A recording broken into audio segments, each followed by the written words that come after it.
তো গাইস, আজ আমি গেছিলাম স্টেশনে, শ্রীগন্ধ স্টেশন। তো এটা আমার বন্ধু, হাই করে দাও। আজকের বিকেলটা আমার কাছে সত্যি একটা আলাদা আর আনন্দের ছিল। অনেক দিন ধরেই ভাবছিলাম একটু বাইরে ঘুরে আসবো, তাই বিকেলের দিকে বের হলাম। সোজা স্টেশনের দিকে রওনা দিলাম।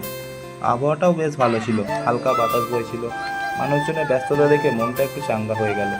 স্টেশনে পৌঁছে দেখি প্ল্যাটফর্মের একপাশে কয়েকজন বন্ধু মিলে ক্রিকেট খেলছে। প্রথমে তো শুধু দাঁড়িয়ে দেখছিলাম, তারপর ওরা ডাকলো, আমিও নেমে পড়লাম।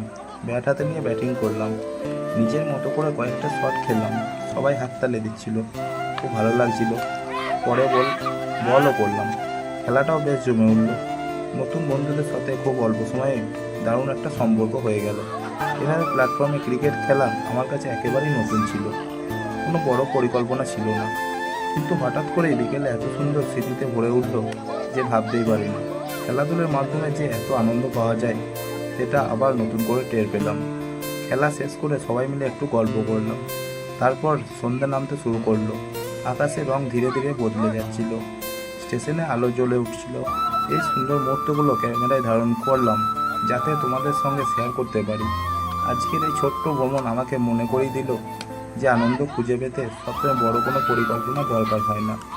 কখনো কখনো সাধারণ একটা বিকেল আর কিছু নতুন মানুষের সঙ্গে পরিচয়ই দিনের সবচেয়ে সুন্দর স্মৃতি হয়ে যায়।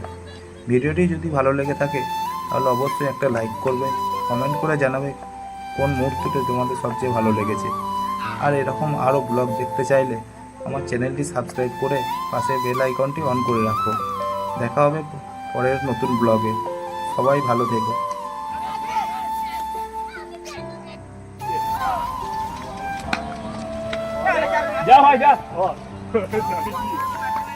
বিরাট রাইফেল হচ্ছে এদিকে আমাদের বড়ডাঙ্গার গ্যাংস্টারের সাগর আলী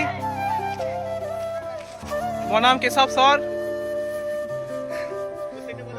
প্রত্যেকটা বলে উল্টো বল করছে। বিট্টুকে আউট করতে পারে কিনা দেখি।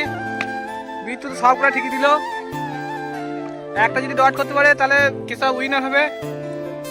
বাবারে এত জোর বল করে বিট করার চেষ্টা করছে।